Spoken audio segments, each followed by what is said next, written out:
الحمد لله رب العالمين وبه نستعين والصلاة والسلام على رسوله الكريم أما بعد أعوذ بالله من الشيطان الرجيم بسم الله الرحمن الرحيم ما كان محمد أبا أحد من رجالكم ولكن رسول الله وخاتم النبيين وكان الله بكل شيء عليما صدق الله العظيم۔ بزرگان محترم، عزیز نوجوان ساتھیوں، آج کی گفتگو کا عنوان ہے جنہیں ختم نبوت سے عشق تھا۔ پوسٹر کے ذریعے یہ عنوان آپ تک پہنچ گیا ہے اور عنوان کے ظاہری الفاظ سے یہ بات بھی آپ کی سمجھ آ گئی ہوگی کہ آخر یہ عنوان رکھنے کی ضرورت کیوں پیش آئی۔ اس وقت پوری دنیا میں رسول پاک صلی اللہ علیہ وسلم کے ناموس پر مختلف پہلوؤں سے کیچڑ اچھالنے کی کوشش کی جا رہی ہے اور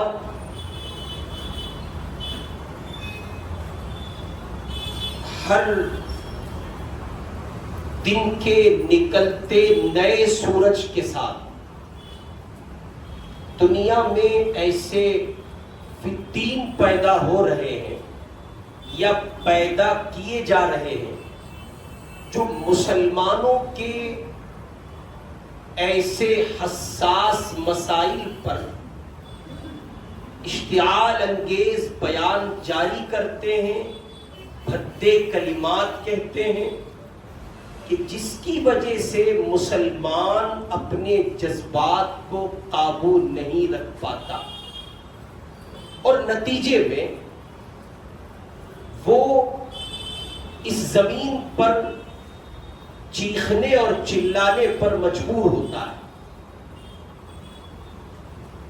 اور یہ بھی ایک عجیب بات ہے کہ پوری دنیا میں مذہبی شخصیات کو ٹارگٹ کرنے کے حوالے سے صرف اور صرف ذات اطہر جناب رسول پاک صلی اللہ علیہ وسلم ہی کی شخصیت ہے یا مسلمانوں ہی کے تقدسات ہیں جن پر انگلی اٹھائی جاتی ہے، کیچڑ اچھالا جاتا ہے، بقیہ دنیا میں کسی مذہب کے تقدسات کو کوئی ٹھیس نہیں پہنچائی جاتی۔ اور عجیب بات یہ بھی ہے کہ ساری دنیا کے وہ امن کے تقسیم کرنے والے لوگ جو یہ کہتے ہیں کہ ہم امن کے لیے ہر نوع کی بازی لگانے کو تیار ہیں، وہ ہر مسئلے پر بولتے ہیں لیکن مسلمانوں کے تقدسات پر جب زبانیں کھولی جاتی ہیں وہ ایسے گونگے ہو جاتے ہیں جیسے خدا نے ان کو زبان ہی نہیں دی۔ ہمارے یہاں ملک میں بھی صورتحال کچھ اسی نوع کی ہے، یعنی ایسے لوگ جن کی نسل کا نہیں پتا، جن کے بارے میں ضمانت کے ساتھ یہ بھی نہیں کہا جا سکتا کہ یہ حلالی ہیں کہ حرامی ہیں، واقعیت کہہ رہا ہوں، ان کو اپنے بارے میں کنفرم یہ معلوم نہیں کہ ہمارا نسب کیا ہے۔ وہ رسول پاک صلی اللہ علیہ وسلم کی ذات پر انگلی اٹھاتے ہیں۔ مسلمان زمین کے کسی خطے میں ہو اور کتنا ہی برا کیوں نہ ہو، یہ مسئلہ اتنا حساس ہے ایک مومن کے لیے کہ وہ اپنی جان دے سکتا ہے، لیکن رسول اللہ کی حرمت پر، آپ کی عزت پر آنچ آئے، آپ کے ناموس پر بنے، یہ مسلمان گوارا نہیں کر سکتا۔ اس لیے سب سے پہلے تو ان زبانوں کی مذمت، ان افراد کی مذمت جو کسی حوالے سے اللہ کے پاک پیغمبر پر انگلی اٹھاتے ہیں، اور وہ کیا خاک حضور پاک علیہ الصلوۃ والسلام کی ناموس پر انگلی اٹھائیں گے اور حضور کی توہین کریں گے۔ اللہ نے جس کو بلند کر دیا ہو اسے کوئی نیچے نہیں لا سکتا۔ پروردگار نے قرآن مجید میں کہا وَرَفَعْنَا لَكَ ذِكْرَكَ، ہم نے آپ کا ذکر بلند کر دیا ہے۔ اور کیسا بلند کیا ہے؟ ایسا بلند کیا ہے اذا ذکرت ذکرت معی او کما قال، اللہ کے پاک پیغمبر سے اللہ تعالیٰ نے یہ کہا اے پیارے محمد، جہاں ہم ہوں گے وہاں آپ بھی ہوں گے۔ ہمارا ذکر ہو اور آپ کا ذکر نہ ہو یہ نہیں ہو سکتا۔ چنانچہ نماز ہے، ابھی ہم لوگوں نے عشاء پڑھی ہے، آپ نے نیت باندھی اللہ اکبر، پروردگار کی تعریف، توصیف، کبریائی اور بڑائی کو بیان کیا۔ آپ نے کہا سبحانک اللہم وبحمدک وتبارک اسمک وتعالی جدک ولا الہ غیرک۔ نماز کی ابتدا رب کی ربوبیت سے ہے، اور نماز کی انتہا محمد الرسول اللہ کی عظمت کو بیان کرتے ہوئے اللہم صلی علی محمد وعلی آل محمد کما صلیت علی ابراہیم وعلی آل ابراہیم انک حمید مجید۔ اور اس سلسلے میں اہل اسلام کتنے حساس ہیں، توجہ کریں۔ فقیہ اعظم حضرت امام ابو حنیفہ رحمۃ اللہ علیہ مسئلہ لکھا، جس آدمی نے بھول کر 4 رکعت والی نماز میں 2 رکعت پر قاعدہ اولا میں اللہم صلی علی محمد یہاں تک درود پڑھ دیا، اس پر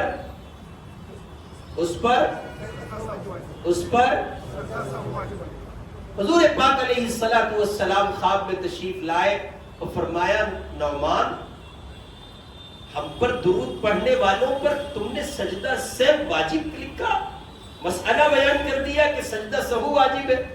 فرمایا اللہ کے لاڈلے پیغمبر، آپ پر درود پڑھنے والوں پر نہیں، آپ پر بھول کر درود پڑھنے والوں پر سجدہ سہو ہے۔ آپ کی ذات ایسی نہیں ہے کہ دھیان کہیں اور ہو اور تذکرہ محمد کا ہو صلی اللہ علیہ وسلم۔ اس قدر ایمانی حس کی بیداری روز اول سے اس مسئلے میں رہی ہے کہ حضرات صحابہ دیوانوں بار اس بات کو اپنے سر پر جنون کی حد تک سوار کیے ہوئے تھے کہ وہ جان تو دے سکتے ہیں لیکن اللہ کے پاک پیغمبر کے لیے زبان کھلے یہ ان کو گوارا نہیں تھا۔ بہرکیف ہماری آج کی گفتگو کا عنوان ہے جنہیں ختم نبوت سے عشق تھا۔ یہ عنوان ایک دوسرے عنوان کا پتہ دے رہا، اور شاید آپ پتہ نکالنے میں کامیاب ہوئے ہوں، میں ہوا ہوں، جو میں نے نکالا ہے وہ آپ کی خدمت میں رکھ رہا ہوں۔ یعنی جب ہم یہ کہہ رہے ہیں کہ جنہیں ختم نبوت سے عشق تھا، اس کا مطلب یہ ہے کہ ختم نبوت سے بھی عشق ہونا چاہیے۔ عقیدہ ختم نبوت بھی عشق کرنے کی شے ہے۔ پتہ چلا رسول پاک صلی اللہ علیہ وسلم سے عشق، آپ کی ذات سے عشق، آپ کی صفات سے عشق، آپ کے کمالات سے عشق، اور آپ کی ہر جزوی کلی آپ سے وابستہ اشیاء سے عشق، اور انتہا یہ کہ اس سے بھی عشق ہو کہ آپ خاتم النبیین ہیں۔ یہ بھی ایک مومن کے عشق کا حصہ ہونا چاہیے۔ ایک مومن رسول پاک سے بحیثیت نبی اور رسول ہی صرف محبت نہیں کرتا، ایک مومن حضور پاک سے صرف اس لیے عشق نہیں کرتا کہ کہ وہ ان کو اپنا آخری رسول، ہادی، رہبر، رہنما سمجھتا ہے، بلکہ وہ اس لیے بھی عشق کرتا ہے کہ وہ خاتم النبیین ہے۔ اللہ تعالیٰ نے ان کی آمد پر نبوت کی تکمیل فرمائی، ان کے بعد اس زمین پر کوئی دوسرا نبی۔ اور میں اس کو بہت آسان پیراگراف میں عرض کیا کرتا ہوں، توجہ فرما لیں، جزوی، کلی، کسی پہلو سے، کسی شکل پر، وہ علمی اصطلاحات جو ہیں وہ اپنی جگہ ہیں، ان کو آپ کے سامنے کیا رکھوں، سبق ذرا مشکل ہو جائے گا، بس اتنا سمجھیں کہ کسی حوالے سے کوئی نبی نہیں، کسی حوالے سے کوئی نبی۔ اس وقت جھوٹے مدعیان نبوت کا سلسلہ زوروں پر ہے، ایسا لگتا ہے جیسے ہر دوسرے دن ایک نبی پیدا ہو رہا ہے، نعوذ باللہ من ذالک۔ ابھی کل پرسوں کا قصہ ہے، دیوبند شہر کے قریب ایک گاؤں پڑتا ہے پھلاس، وہاں ایک بندہ رہتا ہے، نوجوان ہے، اور اس نے اپنے عیسیٰ ہونے کا دعویٰ کر دیا۔ اور آپ ہنسیں گے میری اس بات پر، دنیا اپنے آپ کو بہت اپڈیٹ کہتی ہے، اور میں اب یہ کہنے لگا ہوں کہ دنیا ماموں سے بھری پڑی ہے، سمجھ رہے ہیں آپ؟ غلط کہتے ہیں لوگ کہ دنیا ترقی کر رہی ہے، ہم کہہ رہے ہیں دنیا بے وقوفوں سے بھر گئی ہے۔ اب یہ لگنے لگا ہے، اور ہمیں تو یقین ہو چلا ہے کہ عقل مند لوگ پہلے پائے جاتے تھے، اب تو بھیڑ ہے پاگلوں کی۔ ایک آدمی ہندوستان، پاکستان، بنگلہ دیش یا دنیا کے کسی ملک میں کسی گاؤں، کسی شہر سے کھڑا ہوتا ہے اور ٹویٹر پہ ٹویٹ کرتا ہے، فیس بک پہ پیج لکھتا ہے، انسٹا پہ ایک آئی ڈی بناتا ہے، اور اس پہ ایک ویڈیو چھوڑتا ہے، مجھے فالو کرو، میں وقت کا پیغمبر ہوں، میں نبی ہوں، اور ماموں کی بھیڑ اسے فالو کرتی ہے۔ مجھے تو اس پہ حیرت ہوتی ہے، دماغ نہیں ہے، عقل نہیں ہے، روٹی نہیں کھاتے، بھوسا کھاتے ہیں، انسانوں کی صف میں جانور آئے کہاں سے؟ اب غور کریں، یعنی 2024 ہے، دنیا اڑ رہی ہے، لوگ چاند پر پہنچ چکے ہیں، مریخ میں ہیں، تو کہاں کہاں تک کے لوگ سفر کر رہے ہیں، زمین کی تہوں میں گھس کے لوگ خزانے تلاش کر رہے ہیں۔ اس فاسٹ دنیا میں ایسے ماموں موجود ہیں جو یہ سمجھنا، سوچنا، پڑھنا، لکھنا، جاننا گوارا نہیں کرتے ہیں کہ آخر ایک شخص یہ بات کہہ رہا ہے کہ میں نبی ہوں، تو اس کی حیثیت نبی کی آخر ہو کیسے سکتی ہے؟ پھر ہم یہ کہنے پہ مجبور ہیں ہمارا دیہاتی گاؤں کا مسلمان اچھا، ہمارا دیہاتی گاؤں کا مسلمان اچھا۔ ہمارے یہاں مظفر نگر میں گاؤں پڑتا ہے کٹیسرا، حضرت مولانا احسان محسن صاحب کا گاؤں ہے، تو وہ ایک لڑکا جو ہے وہ اہل حدیث ہو گیا، وہ ایک مسلکی جھگڑے میں، وہ سعودی رہتا تھا، وہ غیر مقلد ہو گیا۔ اب وہ جب گاؤں میں آیا تو اس نے بھیا اپنے حساب سے اللہ اکبر آمین، اس کی بیان، یعنی مسلک اہل حدیث اپنی جگہ ایک مسلک ہے، اور میں ان کے فالوورز کو کچھ نہیں کہہ رہا ہوں، میں صرف ایک قصہ نقل کر رہا ہوں۔ وہ لڑکا حنفی تھا، اب وہ سعودی گیا، سعودی جا کے پیسہ ہی نہیں آتا آدمی پہ سے، اور دین بھی نیا آتا ہے، اور آج کل تو محمد بن سلمان والا چل لیا، تو وہ دین بھی نیا آتا ہے۔ تو اس نے گاؤں کے کچھ بڑے بوڑھے تھے، انہوں نے کہا اس کے دادا سے جا کے، دیکھو پیور دیسی زبان کا مزہ لو، اس کے دادا سے انہوں نے جا کے کہا وہ تیرے پوتے کو کچھ ہو گیا بھائی، پوتا سمجھتے ہیں نا، اتنا تو سمجھتے ہی ہوں گے، پوتا بھائی اس کو ذرا مشدد کر دو۔ ہمارے یہاں مظفر نگری زبان میں جب تک وہ شدت نہ ہو تو زبان نہیں ہے، وہ پیاری بہت ہے، بہت پیاری۔ تو انہوں نے کہا کہ بس تیرے پوتے کو کچھ ہو گیا بھائی، کیوں کیا ہو؟ جھوٹے کی طرح بڑھا ہے، چھوٹا ہوتا ہے چھوٹا ایسا، تو وہ جھوٹے کی طرح جیسے وہ چیختا ہے کسی کیفیت پر تو میرا جھوٹے کی طرح بیٹھا ہوا تیرا پوتا. کیوں؟ آمین. اچھا یہ والا آمین اہل حدیث میں بھی نہیں ہے. اگر مسلک اہل حدیث ہی کو دیکھا جائے تو یہ والا آمین وہاں بھی نہیں ہے.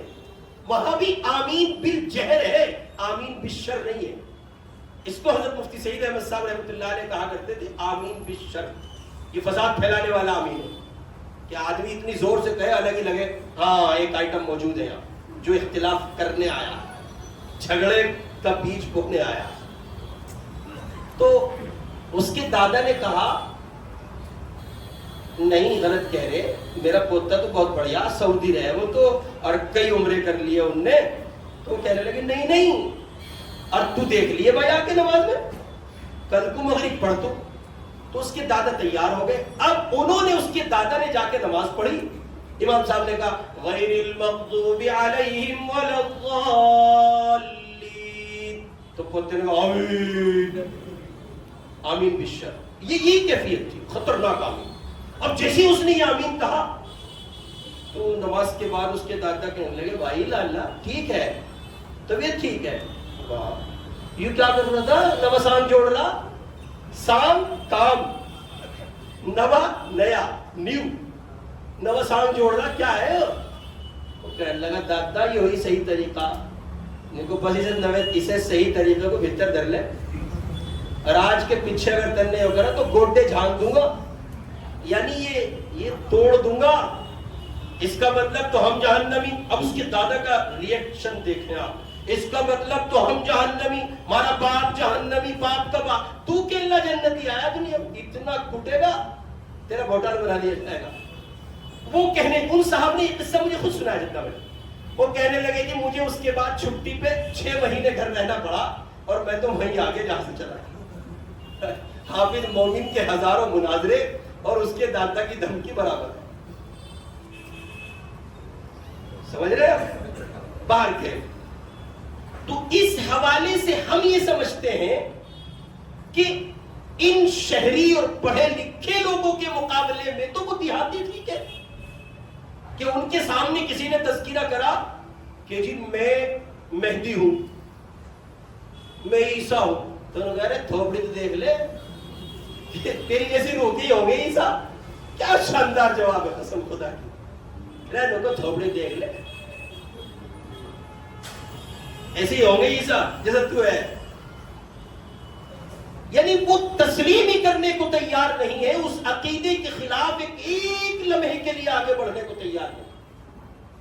ہمارے یہاں ہندوستان میں شکیل بن حنیف نام کا ایک آدمی پایا جاتا تھا, یہی لکشمی نگر میں, جہاں مسجد کا جو ہے مسجدوار جماعت کا ساتھی تھا, اور جنون کی حد تک تبلیغ کرنے والا. حد تک چڑھ گیا, عیسائی مشنریوں کے, یہودی لابیوں کے, یا جس کے حد تک چڑھا, بالآخر یہ کہ گمراہی کی اس کگار پہ پہنچا.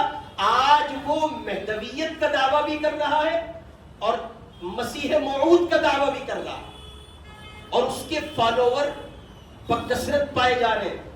اور یہاں سے نکل کر انڈین سرحدوں, ہندوستانی سرحدوں کو عبور کرتے ہوئے اب باہر بھی پائے جا رہے ہیں. اور آپ اس پر مزید حیرت فرمائیں گے کہ پڑھا لکھا طبقہ, اس پر میں نے یہ بات عرض کی ہے کہ ان کے مقابلے میں وہ دیسی مسلمان بہت پڑھیا, رہنے کو رہنے دے, دوڑا دے لینا تو لگا مہندی بھائی, بہت پیارا سیدھا سیدھا سا ٹکا سا جواب ہے, ایسے ہی ہو مہندی. اور ان کے مقابلے میں شہر کے حضرات, انجینئر حضرات, ڈاکٹر حضرات, جن کے سامنے حضرات لگاؤ, وہ سارے حضرات بہے پھر رہے. ابھی وہاں پکڑے گئے تھے دہرادون میں. ٹھیک اسی طرح ابھی پرسوں کا قصہ میں نے عرض کیا, وہ دیوبند کے قریب ایک نوجوان اٹھا اور اس نے یہ دعویٰ کر دیا کہ جی میں عیسیٰ ہوں. وہ پھنس گیا مدرسہ اصغریہ کے طلبہ کو, اور اس کے بعد کی رپورٹ مجھ تک نہیں پہنچ سکی کہ اس کا کیا کیا ہوا. اور انہوں نے ہر قدم پہ اسے نبوت سمجھائی ہوگی. نبوت کہتے کسے, ہر گھوسے میں یہ پتا چل رہا ہوگا کہ نبوت کے اسباب کیا ہے. اصل میں یہ سب جو آپ دیکھ, مزید اس پر پڑوسی ملک پاکستان تو اس نوع کے فتنوں کی گویا آماج گاہ مرکزی حیثیت رکھتا ہے. وہاں ایک خاتون اٹھی, عورت توجہ ہے آپ کی, ایک عورت اٹھی اور اس نے کہا میں نبی ہوں, اور ماموں مل گئے اسے کہ ہاں آپ نبی ہیں. اس عورت کو ماموں نے نبی تسلیم کیا. پیسے والے تجار کاروباری لوگ ایک عورت کو نبی مدعی ہے, نبوہ ہے, ایک خاتون, اور وہ اس کو نبی تسلیم کر رہے. اور وہ ٹھیک ٹھاک خوبصورت عورت ہاتھ میں ہاتھ لے کے بیعت کر رہی ہے. سمجھیں آپ ذرا یہ بیعت کہاں چل رہی ہے. حیرت ناک پہلو یہ ہے کہ آخر اس زمانے میں اس فتنے کی سرکوبی اور صحیح عقیدے کے تحفظ کے سلسلے میں آپ نوجوان نسل کی کیا تیاری ہے. یہ مسئلہ اس درجے متفق ہے کہ اس پر دیوبندی ہو, بریلوی ہو, اہل حدیث ہو, جماعت اسلامی ہو, تمام مکاتب فکر کے علماء یکجا ہیں اور سب یہ کہتے ہیں رسول پاک صلی اللہ علیہ وسلم آخری نبی ہے, آپ کے بعد کوئی نبی نہیں, جزوی کلی طور پر کسی نوع کی نبوت نہیں. اللہ تعالیٰ قرآن مجید میں فرما رہے ہیں ما كان محمد ابا احد من رجالكم ولكن رسول الله وخاتم النبيين وكان الله بكل شيء عليما. محمد صلی اللہ علیہ وسلم تمہارے مردوں میں سے کسی کے نسبی باپ نہیں ہیں بلکہ وہ روحانی باپ ہیں. دیگر انبیاء علیہم السلام کی طرح آپ علیہ السلام کو کسی بالغ مرد کا باپ نہیں بنایا گیا جس سے یہ خیال پیدا ہو کہ آپ کی اولاد میں نبوت کا سلسلہ جاری رہ سکتا ہے. عورتیں نبی نہیں ہوتی, اور حضور کے گھر میں کوئی بالغ بچہ, حضرت ابراہیم کی وفات بچپن میں ہو گئی. یہ خیال ہی نہیں لایا جا سکتا کہ آپ کی نبوت کے بعد اولاد میں یہ سلسلہ جاری رہ سکتا ہے. اور اب کہہ رہا ہے اس سلسلے میں کیوں؟ اس لیے کہ آپ صلی اللہ علیہ وسلم نبوت کے اجرا کے لیے نہیں آئے تھے بلکہ آپ نبوت کے سلسلے کو ختم کرنے کے لیے آئے تھے. آپ پر نبوت کی تکمیل کر دی گئی, اب صبح قیامت تک کوئی نیا نبی نہیں آئے. یہ ہمارے عقیدے کا حصہ ہے, ایمان ہے حضرت. یہ اگر ایک لمحے کے لیے آپ یہ تسلیم کرتے ہیں تو متفقہ طور پر آپ ایمان سے خارج ہیں. آپ بھی ایمان سے گئے اور لگائی بھی ہاتھ سے گئی اگر نکاح ہو چکا تھا. اب نکاح کرو دوبارہ. بابو بھی گیا تو ہاتھ ملتے رہو. کیوں؟ اس لیے کہ آپ نے یہ قبول کیا کہ نعوذ باللہ من ذالک اللہ کے پاک پیغمبر کے بعد بھی کوئی نبی ہے. اور یہ ہماری آپ کی سیلم پور اور جعفر آباد کی گلیوں میں اس عقیدے کے ڈاکو گھومتے پھر رہے ہیں جو میرے آپ کے بچوں کو پکڑتے ہیں, اس انداز پر وہ ذہن خراب کرتے ہیں کہ آپ تصور نہیں کر سکتے. دیکھو بھائی بات توجہ سے سنو, فون کا استعمال نہ کرو. میں کہہ کہیں اور رہا ہوں اور دیکھ کسی اور کو رہا ہوں. نظر سب پہ, بڑی تعداد میرے اپنوں کی ہے, پھر میں براہ راست کہوں گا تو مناسب نہیں. ٹھیک ہے, توجہ سے سنیں, اور جسے نہیں سننا وہ اٹھ کے چلے جاؤ. حضور پاک صلی اللہ علیہ وسلم کی ختم نبوت جس کا حاصل یہ ہے کہ جن و انس کی رشد و ہدایت کے لیے اللہ تعالیٰ نے انبیاء علیہ السلام کا عظیم الشان سلسلہ جاری فرمایا. اس سلسلے کو سید المرسلین خاتم النبیین حضرت محمد صلی اللہ علیہ وسلم کی ذات اقدس پر مکمل فرما دیا گیا. اب قیامت تک کسی کو نبی نہیں بنایا جائے گا. اللہ تعالیٰ کی وحدانیت میں جس طرح شرکت ممکن نہیں, جملہ بہت قیمتی ہے, توجہ کریں. اللہ تعالیٰ کی وحدانیت میں جس طرح شرکت ممکن نہیں, خدا تنہا ہے. خدا کی وحدانیت میں, ربوبیت میں, اس کی خالقیت اور مالکیت میں کوئی شریک نہیں, اسی طرح محمد الرسول اللہ کی نبوت میں کوئی شریک نہیں.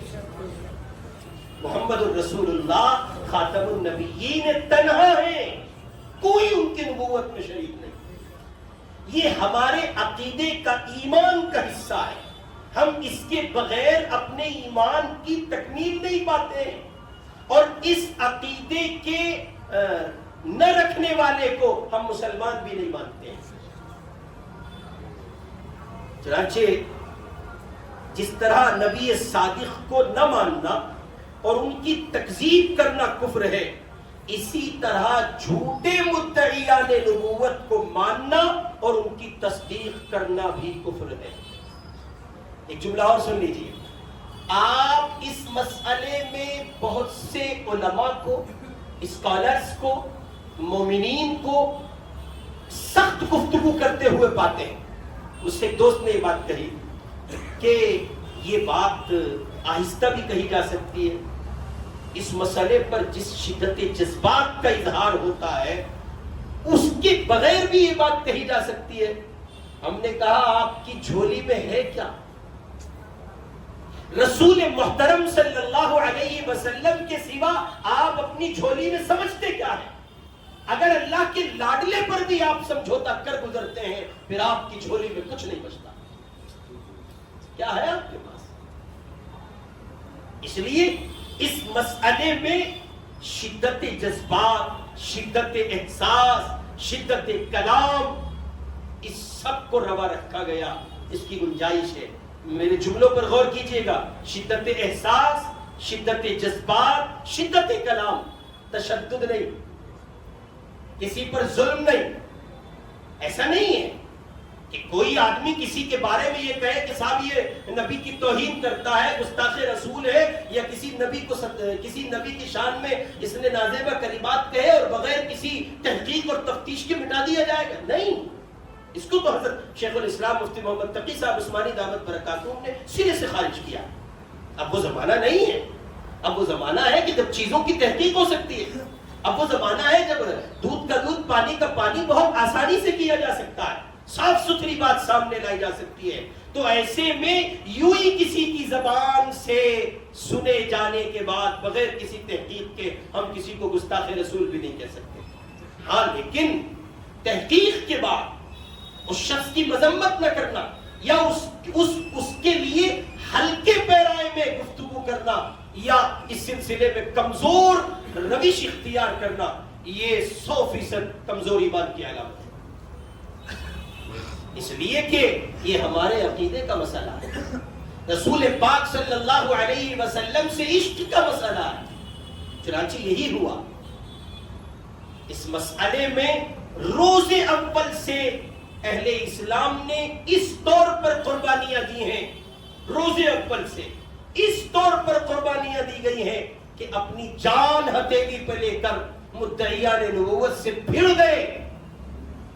حضور پاک صلی اللہ علیہ وسلم کے چاہنے والے اور اللہ کے نبی پر ایمان لانے والے، حضور پاک کے تقریباً معاً بعد مسیلمہ کذاب اٹھا، نبوت کا دعویٰ کیا۔ جب تک اس کو جہنم رسید نہیں کر دیا گیا اہل ایمان میں بے چینی رہی اور اس بات کو گوارا نہیں کیا گیا۔ یہ الگ پہلو ہے کہ وہاں کے حالات مختلف تھے اور ہماری زمین کے حالات مختلف ہیں۔ یہ الگ بات ہے کہ اس وقت سزا دینے کے لیے وہ خود برسرے پیکار تھے اور میدان میں اترے ہوئے تھے، اور وہاں کے حالات اور محاذات مختلف تھے۔ ہماری زمین کے حالات اور محاذات مختلف ہیں، لیکن یاد رہے حالات مختلف ہیں، حالات مختلف ہیں۔ اس سلسلے میں اٹھنے والے اقدام وہی ہیں جو عہد صحابہ میں تھے، اور عہد صحابہ کے بعد اسلاف نے جن اقدام کو اختیار کیا ہے کہ وہ آخری درجے تک ان لوگوں کی مذمت کرتے ہیں اور قبول نہیں کرتے جو کسی پہلو سے مدعیان نبوت ہیں۔ اس لیے ہماری آپ کی یہ ذمہ داری ہے کہ ہم اس مسئلے میں پورے طور پر پختگی کے ساتھ، استقلال کے ساتھ، استحکام کے ساتھ اس عقیدے کو اپنے قلب کی زمین پر رسوخ دیتے ہوئے اس طرح جم جائیں کہ ایک بار یہ جھوٹ ہو سکتا ہو اور آپ اس کو جھٹلا دیں کہ صاحب کہیں آج جو ہے سورج مشرق کی جگہ مغرب سے نکل آیا، یا اور کسی ایسی حقیقت کو آپ جھٹلا دیں کہ جس حقیقت کو جھٹلانا ذرا آسان نہ ہو، لیکن اس سلسلے میں آپ کمزور پڑ جائیں، یہ آپ کی ذات سے یعنی امید نہ کی جائے، پورے طور پر جم جائیں اور صاف لفظوں میں کوئی سمجھوتا نہیں، اور کسی طرح سے یہ پہلو اختیار نہیں کیا جائے گا کہ آپ ہمیں اس پر کسی طرح کی لاجک سمجھائیں۔ نہیں سننا چاہتے ہم کوئی تعویل، نہیں جاننا چاہتے ہم کوئی تفسیر، نہیں سمجھنا چاہتے ہم کسی دلیل کو، ہمیں قرآن کی آیت پر یہ بات اپنے عقیدے کا حصہ بنا لینی چاہیے۔ اللہ کے لاڈلے پیغمبر آخری نبی ہیں، ان کے بعد کوئی نبی نہیں، اور اس میں جو ضروری اقدامات ہیں وہ کرنے چاہیے۔ میں نے گزشتہ ہفتے جمعہ میں یہ بات کی کہ گستاخ رسول کا جو ایک سلسلہ اور توہین رسالت کا جو ایک سلسلہ جاری ہے، اور جو جب جہاں اٹھتا ہے کمبخت زبان کھولتا ہے اور رسول پاک علیہ السلام یا اسلام کے دیگر مقدسات کو وہ کہیے کہ مطعون کرنے اور برا کہنے کی کوشش کرتا ہے، تو اس کی دو بنیادی شکلیں میں نے عرض کی۔ ایک تو یہ کہ آپ احتجاجات کریں، دھرنے دیں، اور آپ بغیر کسی سوچے سمجھے اور منظم پلان کے روڈ پر نکل آئے، نتیجے میں وہ ہوگا جو راجستھان میں ہوا ہے، مدھیہ پردیش سرکار میں۔ وہ بیچارے جو اس احتجاج پر نکلے تھے کہ ہم اس کو گوارا نہیں کریں گے، وہ تعصب کا شکار ہوئے اور ان کے مکانات کو بلڈوز کر دیا گیا۔ ایک یہ کہ اگر اسی کو منظم انداز پر کیا جاتا، پھر پلان کیا جاتا، اور اگر اس پر اقدام نہ کیے گئے تو حالات مزید خراب ہوں گے۔ مسلمانوں کو چاہیے کہ وہ رسول پاک صلی اللہ علیہ وسلم کی ناموس کے لیے اپنی جان اور مال کو لے کر اٹھیں، اور وہ کہیں جو کچھ ضروری اقدامات قانون کے دائرے میں رہ کر ہو سکتے ہوں گے ان کو وہ کریں گے، اور اس سے کسی صورت گریز اختیار نہیں کریں گے۔ اپنی جان اپنے مال کے تحفظ کے ساتھ اس کو یقینی بنائیے کہ رسول اللہ کی شان میں ہونے والی گستاخی قطعاً برداشت نہیں کی جائے گی۔ ہم تو کسی اور مذہب اور کسی اور مذہب کے ماننے والے کے جو مقدسات ہو سکتے ہیں ان کے سلسلے میں کوئی کچا جملہ گوارا نہیں کرتے، پھر ہم رسول پاک علیہ السلام کی شان میں یا آپ کے سلسلے میں کھلنے والی کسی ناپاک زبان کو کیسے گوارا کر سکتے ہیں؟ اس کے لیے ایک بہترین راستہ اس گنہگار نے اپنے بزرگوں کی ہدایات اور ان کی تعلیمات کی روشنی میں رکھا تھا، اور مجھے یاد پڑتا ہے غالباً 2012 یا 13 میں کملیش تیواری نام کے ایک آدمی نے جب گستاخی کی تھی، اس پر امیر الہند حضرت مولانا سید ارشد مدنی صاحب کا پیغام آیا تھا، اور بہت صریح پیغام حضرت مولانا کا آیا تھا کہ لیگلی طور پر قانونی لڑائی اس سلسلے میں لڑی جائے، اور ملک کے ہر کونے میں ایسے لوگوں کے خلاف مقدمات ہوں جو اللہ کے پاک پیغمبر کی شان میں گستاخی کرتے ہیں۔ چنانچہ جب وہ تاریخوں پر کھینچیں گے اور ملک کے مختلف حصوں اور علاقوں سے ان کو نوٹس ملے گا اور عدالتیں ان کو طلب کریں گی اور ان کے ایڑیاں گھسیں گی اور ان کا مال خرچ ہوگا، تب ان کو اندازہ ہوگا کہ آخر انہوں نے جو اقدام اٹھایا، جو قدم اٹھایا ہے اور جو ناپاک حرکت کی ہے اس کی سزا کتنی خطرناک ہو سکتی ہے۔ ایسے میں ہمارے وہ بچے، ہمارے وہ بھائی جو وکلا کی صف سے آتے ہیں، ان کو چاہیے کہ وہ اپنے ایمانی جذبات، ایمانی احساسات کا خیال کریں، اس کو لے کر اٹھیں، اور لیگلی طور پر محلے کے، علاقے کے اور خطوں کے افراد اس مسئلے میں حساس ہوں، اور اس مسئلے میں اپنی ایمانی حص کو اس درجے بیدار رکھیں کہ کم از کم ان کے خطے میں اس طرح کے حالات اور واقعات رونما نہیں ہونے چاہیے، اور اس کو عشق کی حد تک لے جائیے۔ کہاں تک لے جائیے؟ عشق کی حد تک۔ اللہ تعالیٰ قرآن میں کہہ رہے ہیں یا بنی آدم اما یأتینکم رسل منکم یقصون علیکم آیاتی، اے آدم کی اولاد تمہارے پاس تمہیں میں سے رسول آئیں گے جو میری آیاتیں پڑھ کر سنائیں گے۔ ایک جگہ قرآن کہہ رہا ہے وَمُبَشِّرًا بِرَسُولٍ يَأْتِي مِن بَعْدِ اسْمُهُ أَحْمَدُ، یہ رسول پاک صلی اللہ علیہ وسلم کی آمد کی خبر ہے جو حضرت عیسیٰ علیہ السلام نے اپنے حواریین کو دی. اور قرآن پاک کی وہ آیت جس میں میں نے ابھی عرض کیا کہ اللہ تعالیٰ نے صاف یہ بات کہہ دی ہے کہ آخری نبی ہے اور ان کے بعد کوئی نبی نہیں ہے. اسی مضمون کو رسول پاک علیہ السلام نے حدیث پاک میں ارشاد فرمایا. آپ فرماتے ہیں میری اور مجھ سے پہلے انبیاء کی مثال ایسی ہے کہ کسی ایک شخص نے بہت حسین و جمیل محل بنایا.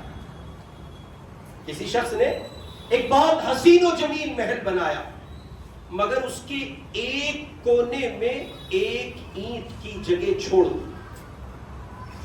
لوگ اس کے ارد گرد گھومنے اور اس پر آشش کرنے لگے اور یہ کہنے لگے کہ ایک اینٹ بھی کیوں نہ لگا دی گئی, اگر لگا دی جائے تو کیا ہی بہتر ہو. آپ صلی اللہ علیہ وسلم نے ارشاد فرمایا میں وہی کونے کی آخری اینٹ ہوں اور میں نبیوں کے آخر میں آنے والا نبی ہوں اور مجھ پر نبوت کو مکمل کر دیا.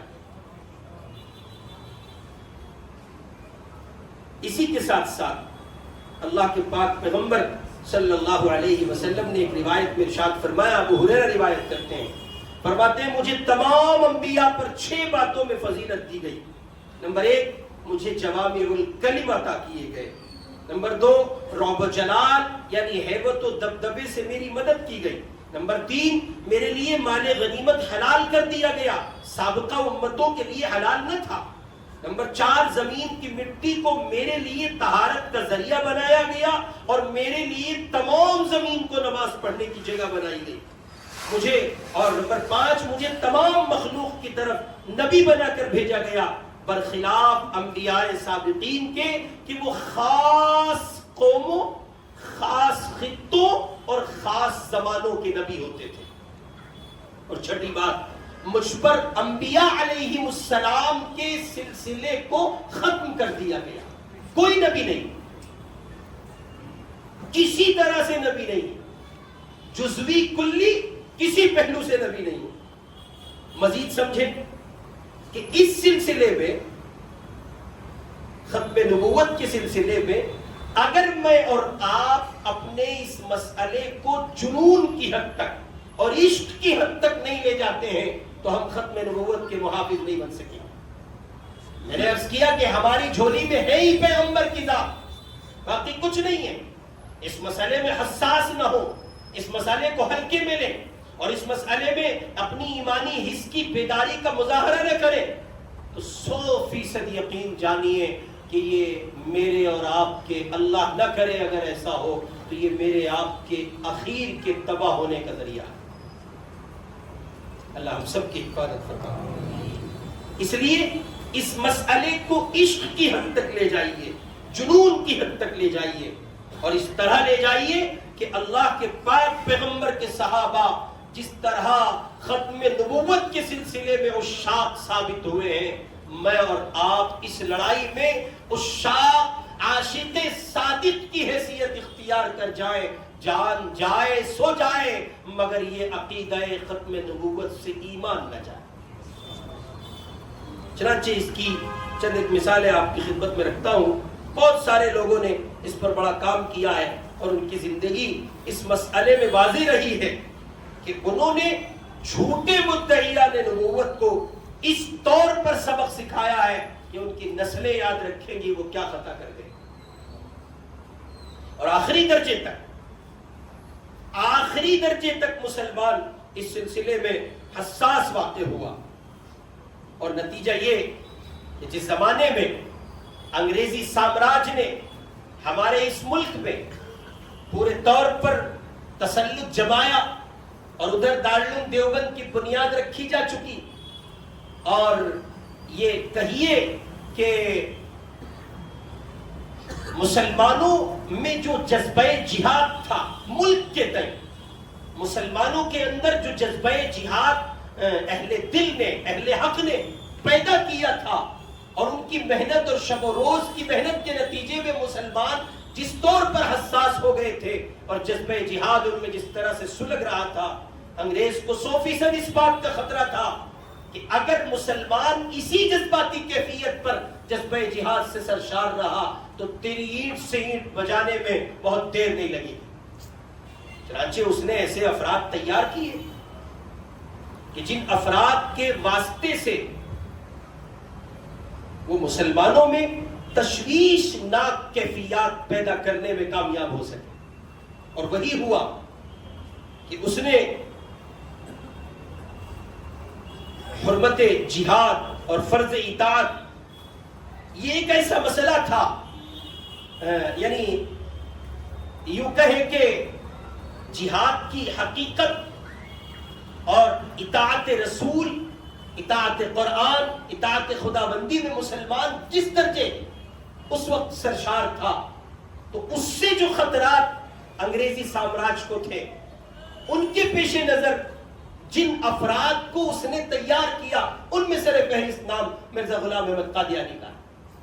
وہ اٹھا اور اس نے دعویٰ کیا، اور نتیجے میں جو صورتحال بنی ہے وہ ہمارے اور آپ کے سامنے ہے.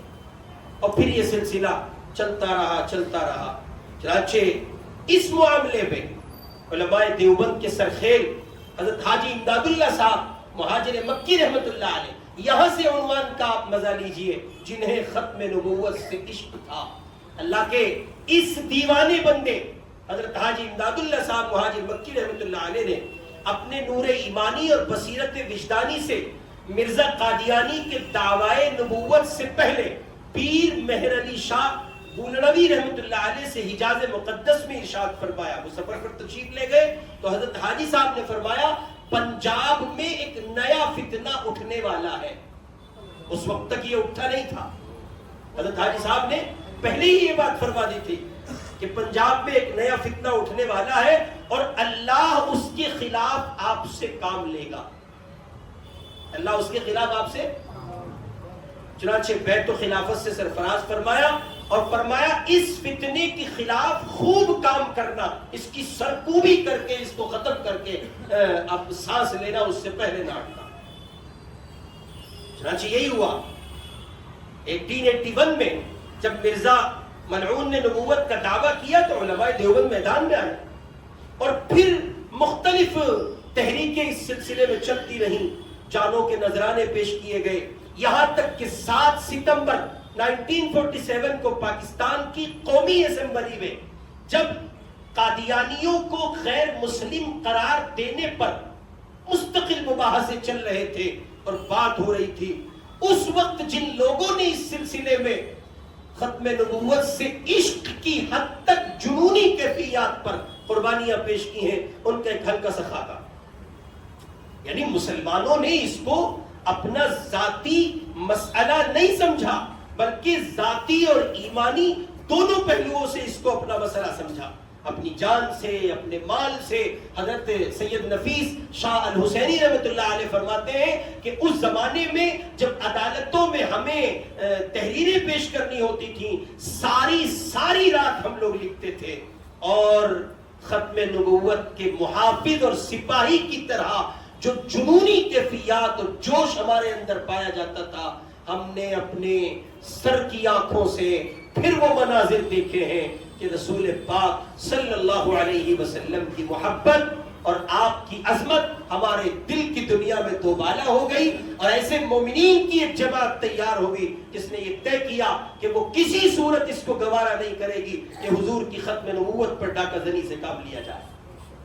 چنانچہ مستقل قربانیاں پیش کی گئیں، اور کس حد تک پیش کی گئیں توجہ فرمائیں.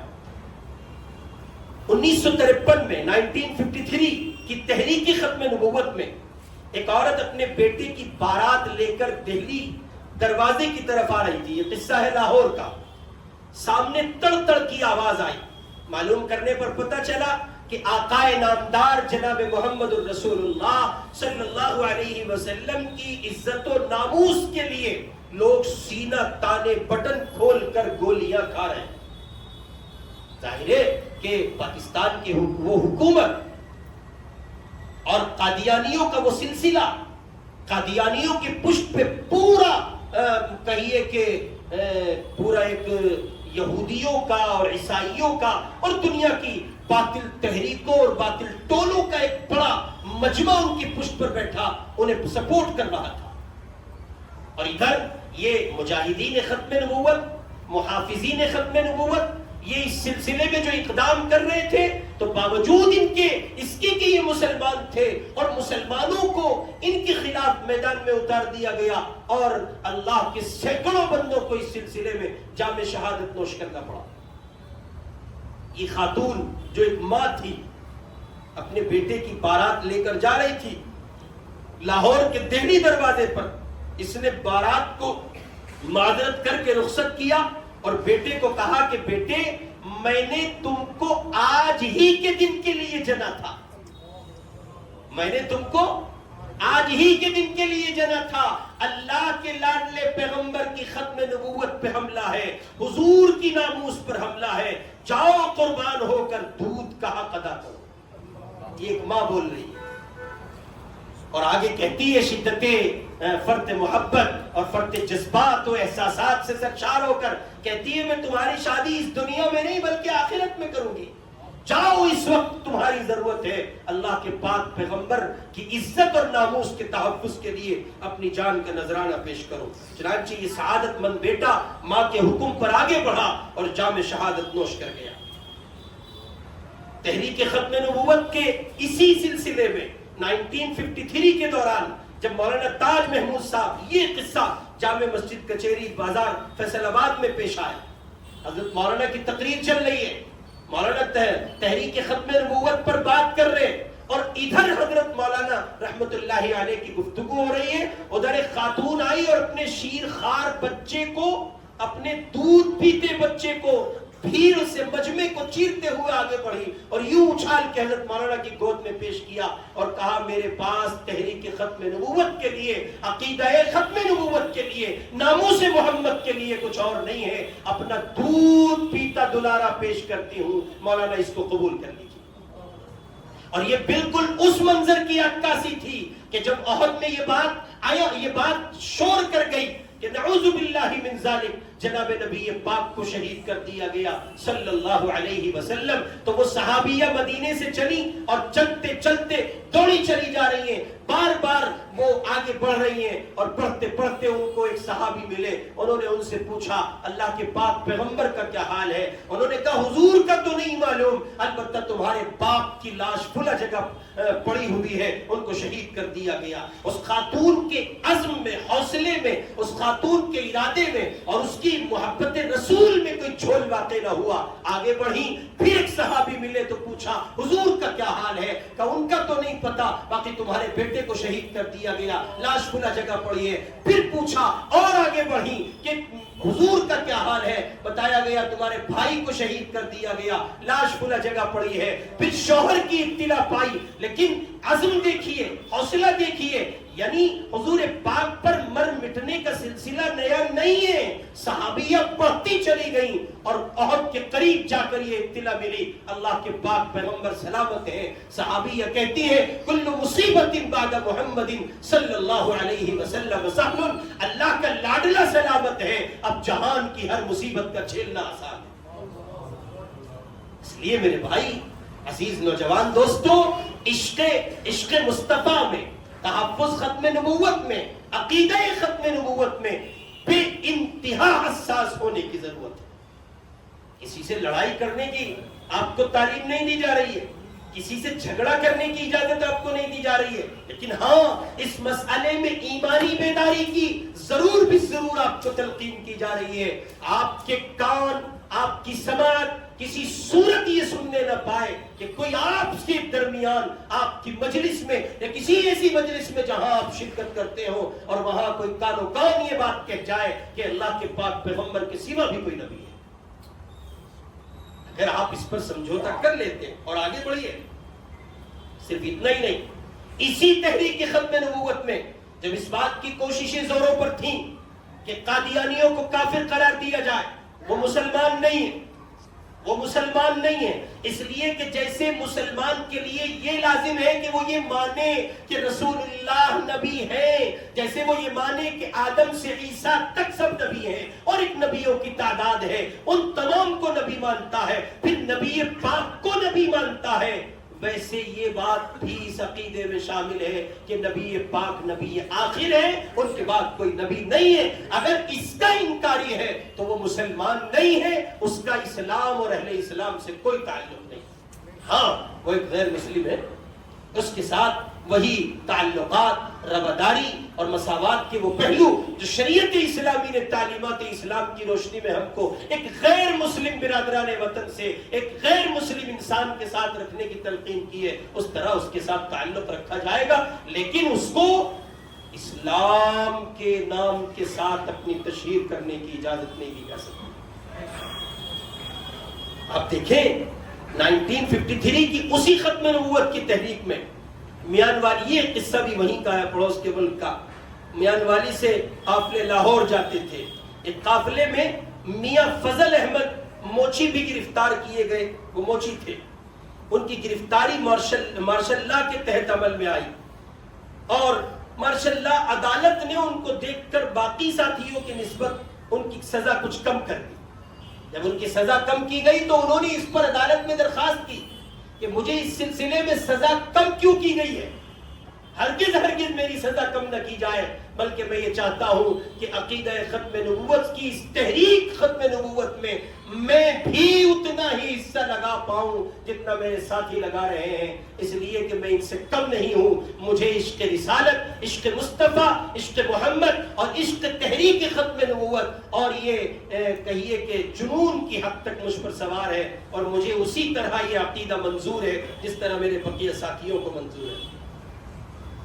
اور پھر ایک لمبا سلسلہ ہے، اس میں کہیے کہ 80 سال کا بوڑھا بھی ایک ہے، اور شعراء بھی ہیں، اور صحافت کے بادشاہ، ختم نبوت کے لیے کام کرنے والے بہت سے لوگ ہیں، اور بہت سے لوگ ہیں، اور ان اخیر میں، بالکل اخیر میں، پاکستان کے سابق صدر محترم ذوالفقار علی بھٹو تحریک ختم نبوت کی کامیابی میں وزیر اعظم پاکستان کا کردار بھی کچھ کم نہیں، اور وہ واقعتاً کہیے کہ بہت قابل قدر لمحات تھے۔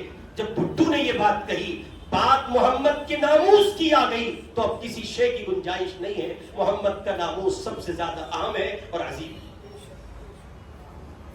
اور اس سلسلے میں اپنے اکابر دیوبند میں حضرت مولانا سید انور شاہ صاحب کشمیری رحمت اللہ علیہ، ان کا کردار بڑا بے مثال ہے۔ یوں تحریک ختم نبوت میں اور قادیانیوں کو کافر قرار دلوانے میں، کیونکہ یہ مسئلہ اب پڑوسی عدالت کا ہے اور پڑوس کے ملک کا ہے، لیکن ہم اہل ایمان پوری دنیا میں کہیں بھی ہوں، ہر مومن کے عقیدے کا مسئلہ یہی ہے کہ قادیانی مسلمان نہیں۔ وہ اپنے آپ کو مسلمان کہتے پھرے، اور ایسا آدمی اپنے آپ کو لاکھ مسلمان کہے کہ جو یہ دعویٰ کرتا ہے کہ وہ حضور کے بعد بھی کسی کو نبی مانتا ہے، لیکن اللہ کے پاک پیغمبر کے بعد کوئی نبی نہیں ہے۔ لہذا اس عقیدے کی بنیاد پر دنیا کے تمام مسلمان قادیانیوں کو کافر کہتے ہیں، وہ مسلمان نہیں، ان کا مسلمانوں سے کوئی کسی قسم کا تعلق نہیں۔ ایسی آج کل جو جھوٹے مدعیان نبوت کھڑے ہو رہے ہیں، ان سے مجھے اور آپ کو ہوشیار ہونا ہے، ہوشیار رہنا ہے، اپنا تحفظ کرنا ہے، اپنی نسلوں کا تحفظ کرنا ہے، اور اس مسئلے میں مشترکہ طور پر تمام مسالک اور مکاتب فکر کی خدمت میں بصد احترام عرض ہے، دیوبندی ہو، بریلوی ہو، اہل حدیث ہو، جماعت اسلامی ہو، یہ سب کا متفقہ منشور ہے اور سب کا متفقہ فتویٰ ہے اور فیصلہ ہے کہ اللہ کے پاک پیغمبر کے بعد کوئی نبی نہیں ہے، اور اس سلسلے میں اٹھنے والا کذاب ہے، جھوٹا ہے، اور اس کی کسی طرح سے اسلام اور اہل اسلام سے کوئی رواداری نہیں۔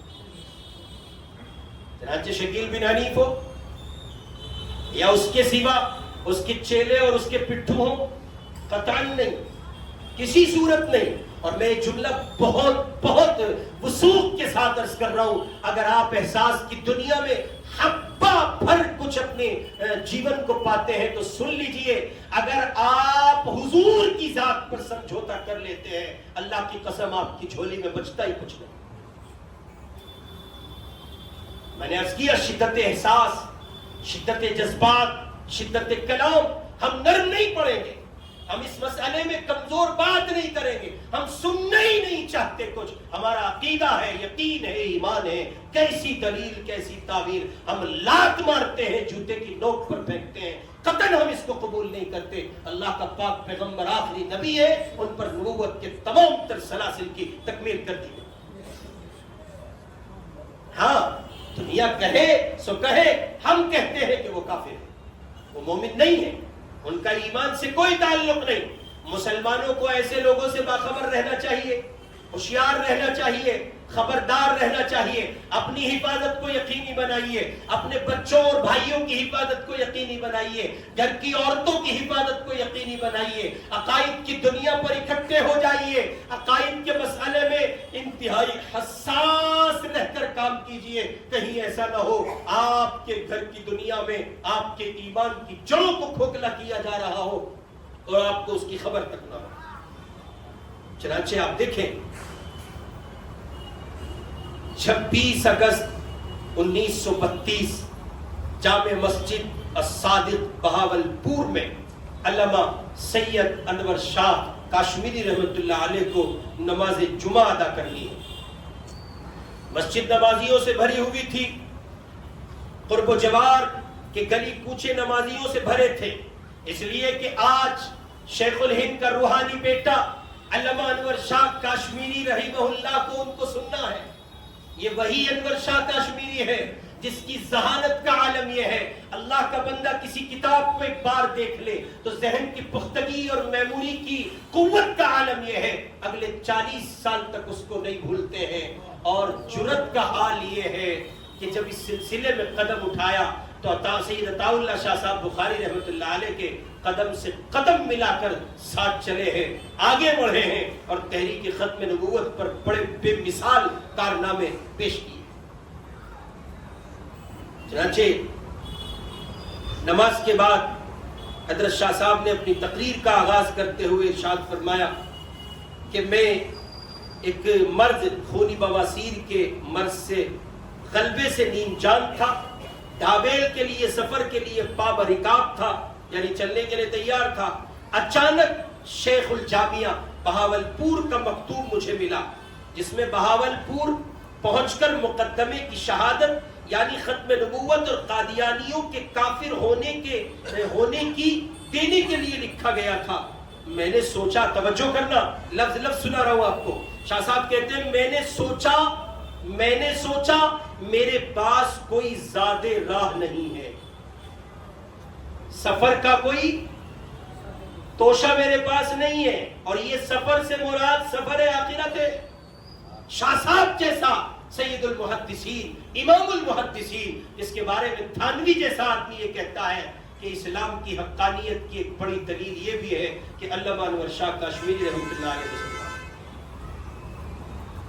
اور جنہوں نے سید بدر عالم صاحب میرٹھی رحمۃ اللہ علیہ جیسے افراد پیدا کیے، یوسف بن نوری جیسے افراد پیدا کیے، منظور نعمانی جیسے افراد پیدا کیے۔ تقسیم وطن کے موقع پر دستور پاکستان بننے کا مسئلہ آیا، حضرت حکیم الامت مولانا تھانوی علیہ الرحمہ سے یہ کہا گیا آپ تشریف لے آئے، دستور پاکستان کا مسئلہ ہے، تو یہی تھانوی نے حضرت منظور نعمانی رحمۃ اللہ علیہ کے لیے، جو مولانا سجاد صاحب کے والد تھے، ان کے لیے کہا تھا کہ مولانا منظور نعمانی کو نمائندہ بنا کے بھیج رہا ہوں، ان کی بات میری بات اور ان کے قول کو میرا قول سمجھا جائے۔ اتنی عظیم المرتبت افراد جس آدمی نے پیدا کیے ہیں اس کا نام ہے انور شاہ کاشمیری رحمۃ اللہ علیہ۔ فرماتے ہیں میں ڈھابیل کے لیے پابرکاب تھا، مجھے یہ مکتوب ملا کہ قادیانیوں کے خلاف عدالت میں ثبوت پیش کرنے ہیں اور عدالت میں مقدمہ جو چل رہا ہے اس میں بات ہونی ہے۔ حضرت فرماتے ہیں کہ میرے پاس کوئی زیادہ راہ نہیں ہے، شاید یہی چیز ذریعہ نجات بن جائے۔ سن رہے؟ فرماتے ہیں شاید کہ یہی چیز ذریعہ نجات بن جائے کہ میں حضرت محمد صلی اللہ علیہ وسلم کے دین کا جانبدار بن کر یہاں آیا ہوں۔ یہ جملہ سن کر مجمع بے قرار ہو گیا۔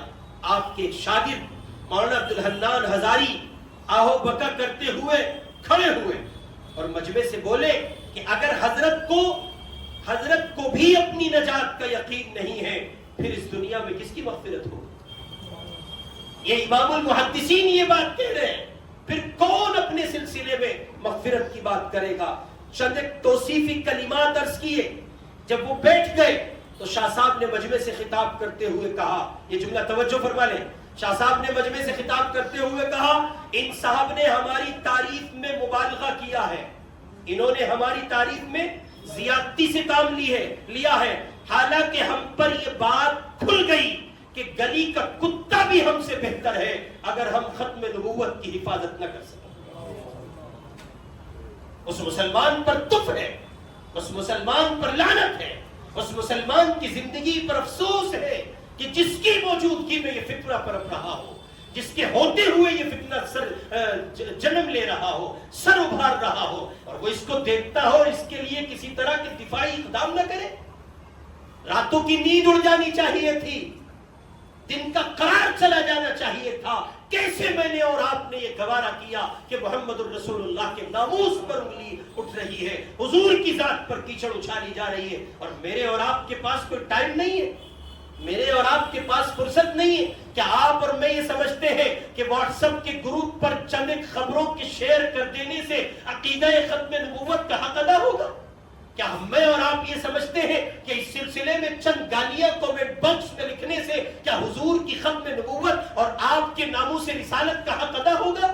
کیا میں اور آپ یہ سمجھتے ہیں کہ اس سلسلے میں فیس بک پر، انسٹا پر 2-4 پوسٹیں اور ویڈیوز ادھر ادھر کر دینے سے حضور کے ناموس کا حق ادا ہوگا؟ نہیں، قطعاً نہیں، ہرگز نہیں. مجھے اور آپ کو اس سلسلے میں لیگلی پروسیجر پر مستقل ایک جنگ لڑنی ہے اور اپنے مالوں کو قربان کرنا ہے، اپنی مالوں کے دہانے کھول دینے ہیں، اپنے مال کو قربان کرنا ہے، اور ان تنظیموں، ان تحریکوں، ان ٹیموں اور ان وکلا کو سپورٹ کرنا ہے، ان کی خدمت میں دست بستہ عرض و نیاز کرنا ہے. اللہ کے بندو، ناموس رسالت پر انگلی اٹھ رہی ہے اور ناموس رسالت پر کہیے کہ ڈاکہ زنی سے کام لیا جا رہا ہے. اس سلسلے میں قانونی چارہ جوئی اور قانونی دائرے میں کیا کچھ ہو سکتا ہے تاکہ مجرمین کو کیفر کردار تک پہنچایا جائے اور ان کو سخت سے سخت سزا دلوائی جائے اور ان سے کہا جائے کہ ایک مسلمان سب کچھ اور اللہ بہترین جزا دے.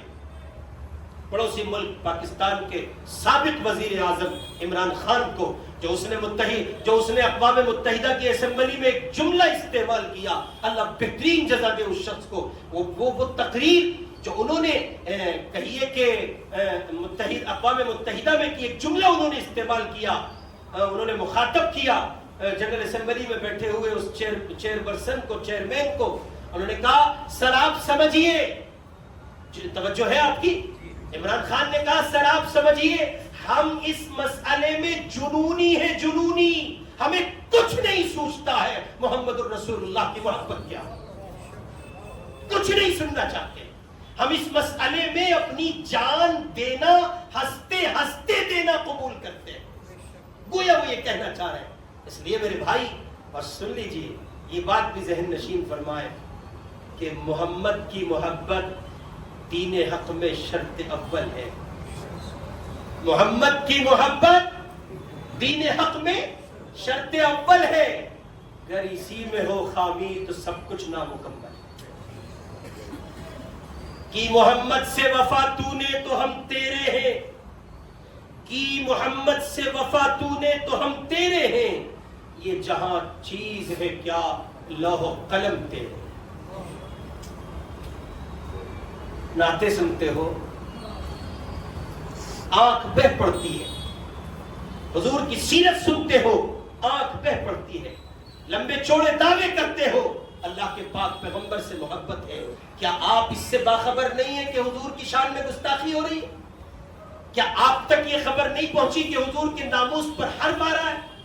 کیا آپ تک یہ خبر نہیں پہنچی ہے کہ اللہ کے پاک پیغمبر کی تعلیمات کو مٹا دینے کی کوشش کی جا رہی ہے اور طرح طرح سے حضور پر کیچڑ اچھالا جا رہا ہے؟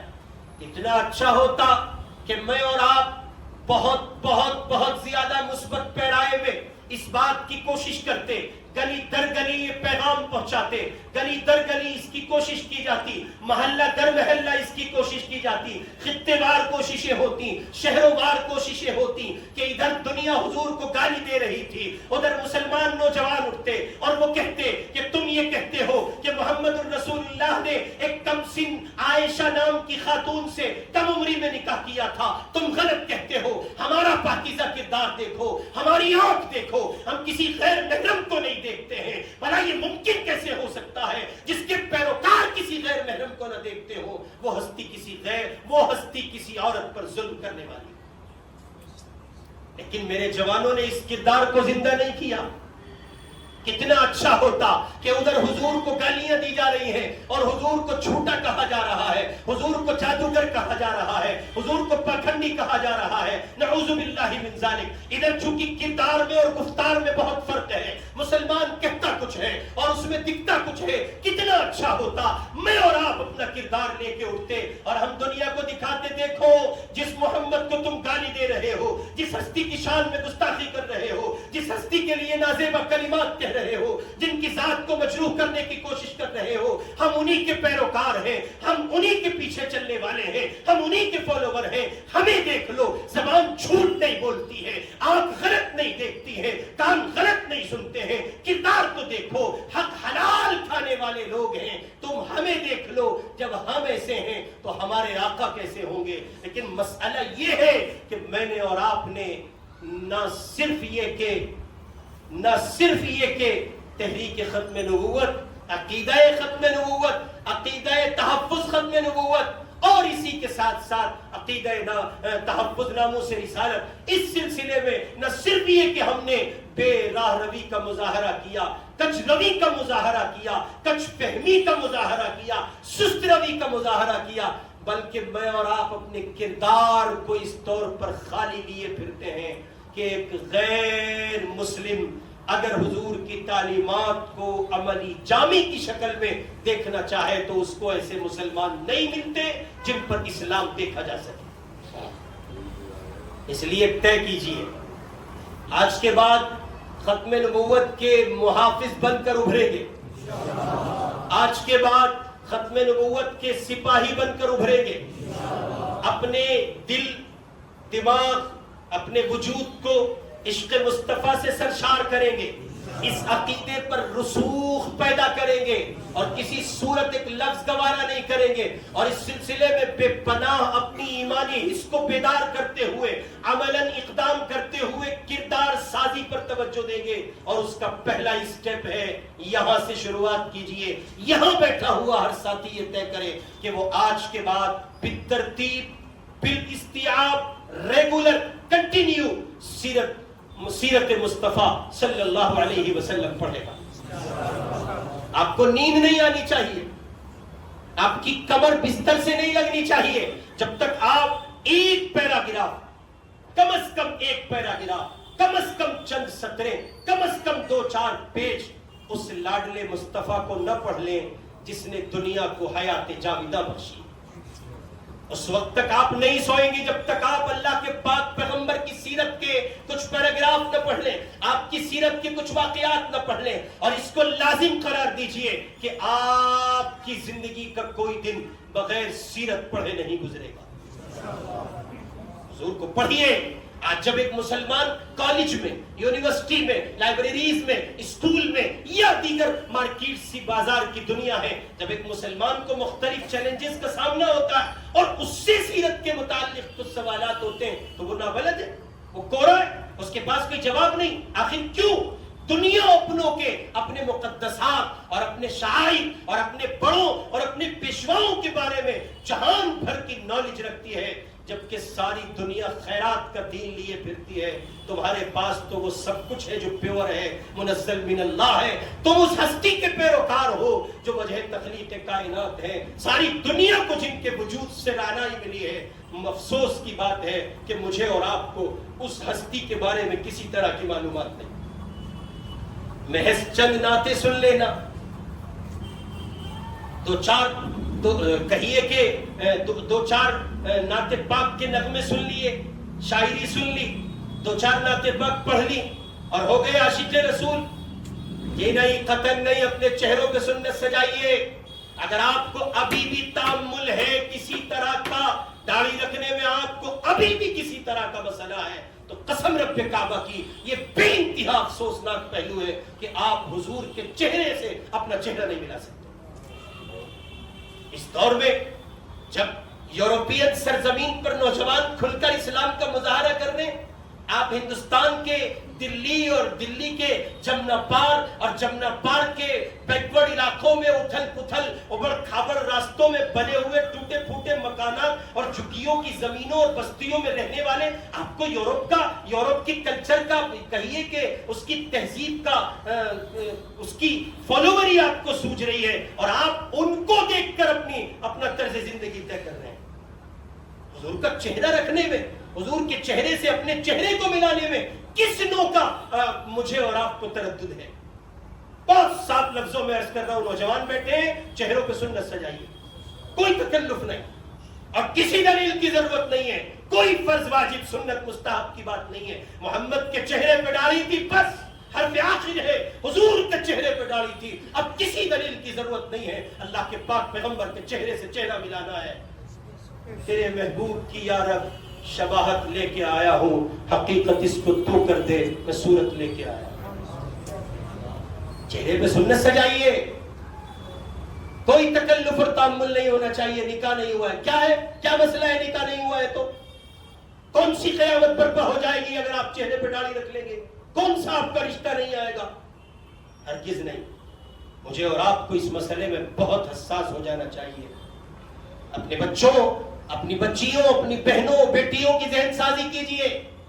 چہرہ وہ ہے جو مصطفیٰ کے چہرے سے میل کھاتا ہو، اور اس کو بڑے سنہرے انداز میں کسی نے کہا ہے کہ خاتون تھی، اس کا بیٹا فوت ہو گیا، اس کے پاس اس کے مکان کے سامنے سے ایک بچہ روز گزرتا ہے، اور وہ اس بچے کو دیکھتی ہے، اس کو اپنے پاس بلاتی ہے، سر پر ہاتھ پھیرتی ہے، دست شفقت رکھتی ہے اور محبت سے کہتی ہے کہ بیٹا تم جاتے ہوئے روز کچھ دیر کے لیے رک جایا کرو، تمہارا مجھ پہ احسان ہوگا۔ اس کے باپ سے کہا کہ آپ کچھ دیر مجھے اسے دیکھنے دیا کریں۔ اس شخص نے کہا کیوں؟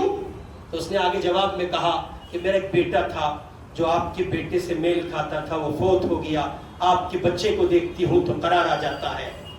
ذرا غور کریں، حضور کے چہرے سے اگر میرا آپ کا چہرہ ملا ہوگا، کیا پھر یہ توقع کرتے ہیں کہ جہنم کا حصے دار ہوں؟ اس لیے بصد احترام آپ کی خدمت میں عرض ہے دوستو، صاف لفظوں میں کہہ رہا ہوں، چہروں پہ سنت سجائیے، کوئی تکلف نہیں، کوئی تعامل نہیں۔ ہم سے ضمانت لکھ کے لے جاؤ، ہم ضمانت دے رہے ہیں آپ کو، ہم سے لکھوا کے لے جاؤ، انشاءاللہ ٹھیک ٹھاک بہو مقدر میں آئے گی آپ کے۔ یہ سب بیکار کے دھندے ہیں۔ حضرت پھر کیا ہوگا؟ یہ سب داڑھی والے کے ایسے ہی گھومتے پھر رہے، ان کو بیویاں نہیں ملتی، یہ لچڑ عذر ہیں، بے معنی ہیں، ان کی کوئی حیثیت نہیں۔ اور پھر اپنے کردار پر اسلام سجائیے، اپنے کردار پر اسلام نافذ کیجیے۔ ایک غیر مسلم برادر وطن کو یہ کہنے کا موقع کسی صورت نہ ملے کہ میں اسلام اور مسلمان میں کسی طرح کا فرق دیکھتا ہوں۔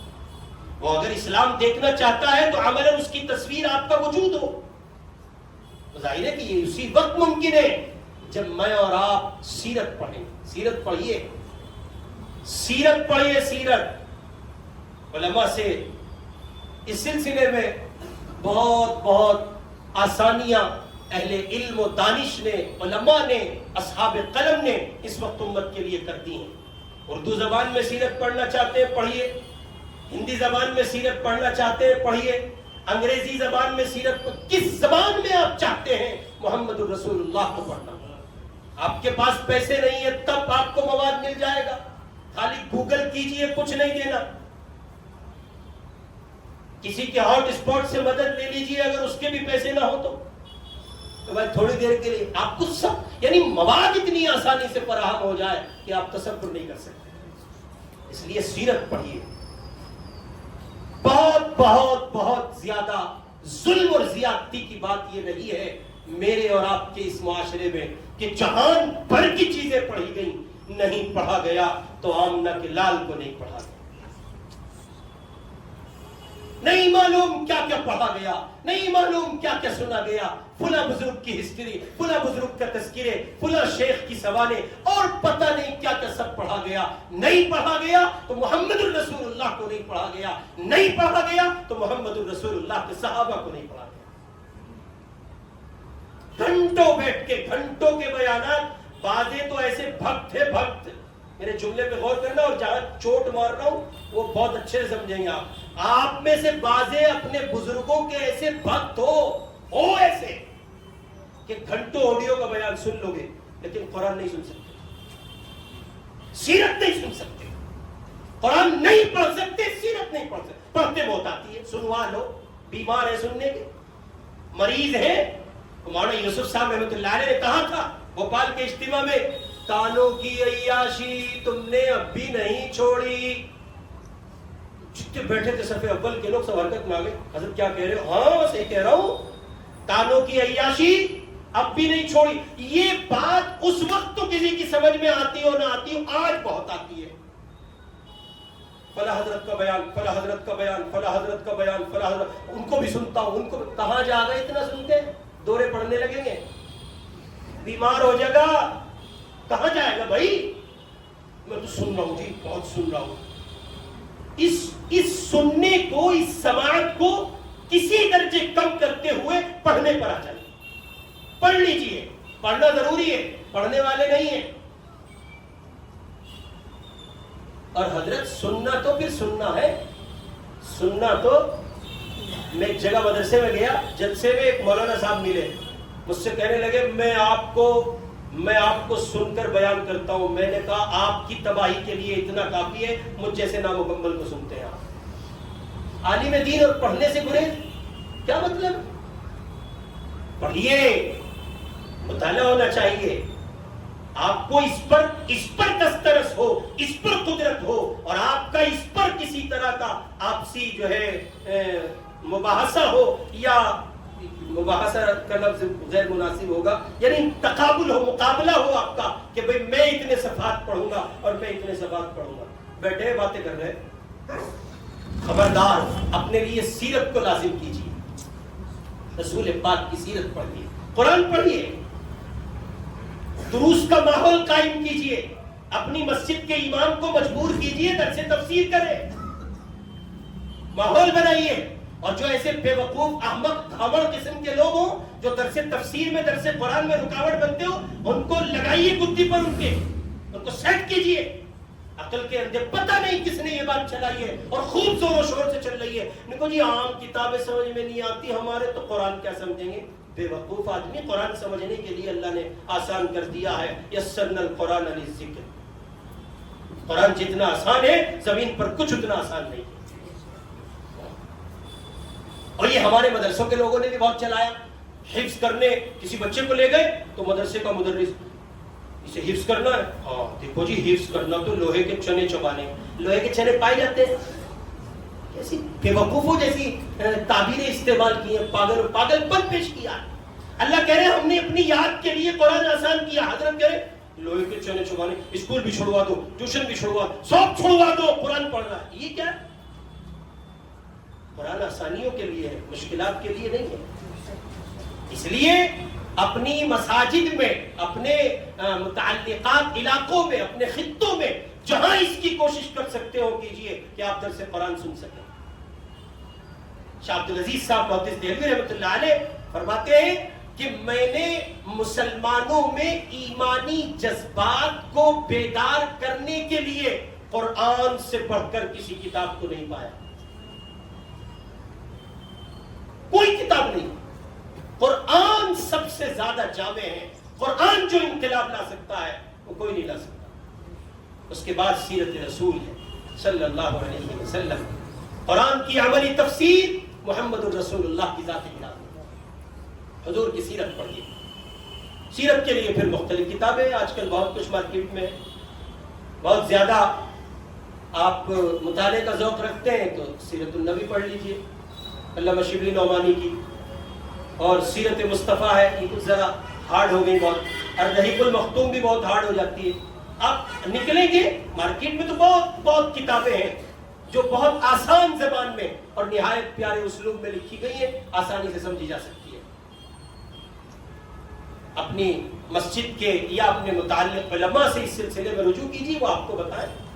اور اب تو لوگوں نے کہیے کہ ٹاپک بائی ٹاپک حضور کی زندگی پر ماہ و سال کے اعتبار سے کام کر دیا ہے. حضور کی زندگی کا پہلا سال نبوت کے بعد پڑھنا چاہتے ہیں پڑھ لیجئے، اس ایک سال کو پڑھیے، اگلے سال کی زندگی آپ کے سامنے ہے. مگر یہ کہ ہو کوئی پڑھنے والا، مگر یہ کہ ہو کوئی پڑھنے والا. ہم تو ہیں سننے والے، بیمار ہیں سننے کے. اس سننے سے گریز کیجئے اور اس ارادے کے ساتھ، عزم کے ساتھ اور اس حوصلے کے ساتھ اور اسے کہیے کہ پختہ عزم کے ساتھ یہاں سے اٹھیے کہ آج کے بعد ختم نبوت کے محافظ بن کر اٹھیں گے اور اس سلسلے میں کسی طرح کے چوچرا کو قبول نہیں کریں گے انشاءاللہ. کوئی اگر مل جائے، وہ ایک لفظ استعمال ہوتا ہے ہندی زبان، کوئی ایسا سندپ مل جائے، لاوارث بیگ مل جائے تو فوراً سوچت کریں، فوراً اطلاع دیں کسے؟ ان کو جو ایسے بیماروں کا علاج کرتے ہیں، فوراً اطلاع دیں. پیار سے سمجھا دیجئے، دفع ہو جائیے ہماری بستی سے حضرت، ورنہ ہم کٹاپا چڑھانے والے ہیں. ہمارے یہاں جعفر آباد میں، سلم پور میں ہاتھ کھول دیے جاتے ہیں. اطلاع دیجئے، وارننگ دیجئے. اور اگر نہیں مانتے تو پھر آخری حد تک لیگلی پروسیجر میں آگے بڑھیے اور ان کو ظالموں کو قانونی دائرے میں جو سزائیں دلوانی ممکن ہو ان سے پیچھے نہ ہٹیے. اس کے لیے آپ کی جان کھپے جان لگائیے، مال کھپے مال لگائیے، اور آپ کو اپنا وقت لگانا پڑے وقت لگائیے. سارے مٹ جائیے. اگر آپ اس مسئلے پر مٹ گئے تو بقول علامہ کاشمیری کے میرے پاس کوئی زیادہ راہ نہیں ہے، شاید یہی نجات کا ذریعہ بن جائے. اگر کاشمیری اپنے لیے اس مسئلے کو ذریعہ نجات سمجھتے ہیں، اور اسی کاشمیری نے کہا تھا حسرت و یاس کے عالم میں نہایت ایمانی جذبات سے سرشار ہو کر کہا تھا کہ ہم نے تو کچھ کیا ہی نہیں، کاش ختم نبوت کے لیے اور پہلے اٹھے ہوتے. اللہ رب العزت والجلال ہمیں اور آپ کو فتنوں سے محفوظ فرمائے، مکمل ہماری اور آپ کی حفاظت، ہمارے آپ کے گھر والوں کی حفاظت، ہمارے آپ کے متعلقین کی حفاظت کو پروردگار یقینی بنائے، اور ہمیں اور آپ کو ختم نبوت کے عقیدے پر موت تک قائم رہ کر اور اسی پر ہمیں اللہ ایمان کی شہادت کی موت عطا فرمائے. وآخر دعوانا ان الحمد للہ رب العالمین.